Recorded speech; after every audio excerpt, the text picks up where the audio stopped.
പിണറായി സർക്കാരിന് യൂത്ത് ലീഗിന്റെ മുന്നറിയിപ്പ്. ഭരണം നേരായ രീതിയിൽ മുന്നോട്ടു പോയില്ലെങ്കിൽ ഏത് തമ്പുരാനായാലും മൂക്കുകൊണ്ട് ഇക്ഷ വരപ്പിക്കുമെന്ന് യൂത്ത് ലീഗ് സംസ്ഥാന അധ്യക്ഷൻ PM സാദിഖ് അലി. എന്നാൽ MSF മാർച്ചിനിടെ പോലീസിനെ പേടിച്ച് സമരനേതാവ് ഓടിയൊളിച്ചതിൽ തെറ്റില്ലെന്നായിരുന്നു യൂത്ത് ലീഗിന്റെ അഭിപ്രായം. അതിനിടെ ഓട്ടത്തിലൂടെ ഒറ്റ ദിവസം കൊണ്ട് ലോകപ്രശസ്തനാക്കിയതിൽ മാധ്യമപ്രവർത്തകർക്കും ട്രോളർമാർക്കും ഷറഫുദ്ദീൻ നന്ദി രേഖപ്പെടുത്തി.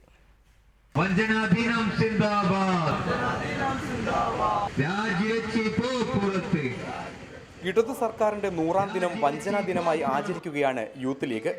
പ്രതിഷേധ പരിപാടി ഉദ്ഘാടനം ചെയ്തുകൊണ്ട് പിണറായി സർക്കാരിന് മുന്നറിയിപ്പ് നൽകുകയാണ് PM സാദിഖ് അലി. ആർജവമുള്ള കുട്ടികളുണ്ട് ഈ സംഘടനയിൽ, ഞങ്ങളുണ്ട്. ഈ ഗവൺമെന്റ് ഏതുവരെ പോകും എന്ന് ഞങ്ങൾ നോക്കും. ഇല്ലെങ്കിൽ ഏത് തമ്പുരാനായാലും മൂക്കുകൊണ്ട് ക്ഷാവരപ്പിക്കാനുള്ള ഇച്ഛാശക്തിയുള്ള ചെറുപ്പക്കാരുള്ള സംഘടനയാണ് ഇതെന്ന് ഓർമ്മിപ്പിക്കാൻ ഞാൻ ആഗ്രഹിക്കുകയാണ്.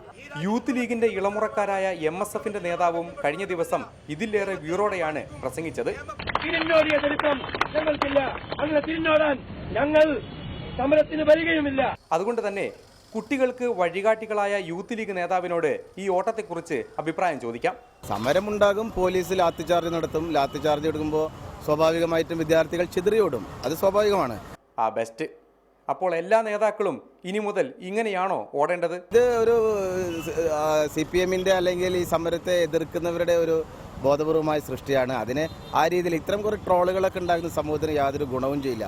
അപ്പോൾ രാഷ്ട്രീയ വിരോധികളും ട്രോളർമാരുമാണ് സംഗതി വഷളാക്കിയതെന്ന് യൂത്ത് ലീഗ് നേതാവ് പറയുമ്പോൾ അവർക്കെല്ലാം നന്ദി പ്രകാശിപ്പിച്ചിരിക്കുകയാണ് ഓട്ടക്കാരൻ ഷറഫു. പ്രിയ സഹോദരങ്ങളെ, ഒറ്റ ദിവസം കൊണ്ട് എന്നെ ഏറെ പ്രശസ്തനാക്കിയ സ്നേഹനിധികളായ മാധ്യമപ്രവർത്തകർക്കും ട്രോളർമാർക്കും പരമാവധി ഷെയർ ചെയ്ത് സഹായിച്ച സൈബർ പോരാളികൾക്കും മറ്റെല്ലാവർക്കും എൻ്റെ ഹൃദയം നിറഞ്ഞ നന്ദി. പടച്ച തമ്പുരാന്റെ കരുണയും രക്ഷയും നിങ്ങളിൽ സദാ വർഷിക്കുമാറാകട്ടെ. അങ്ങനെ തുടരുന്നു ഷറഫുവിൻ്റെ വാക്കുകൾ. എന്തായാലും യൂത്ത് ലീഗ് നേതാവ് തൻ്റെ ഓട്ടത്തെ അംഗീകരിച്ച സന്തോഷത്തിലാണ് സയ്യിദ് ഷറഫുദ്ദീൻ ജിഫ്രി. റിപ്പോർട്ടർ, കോഴിക്കോട്.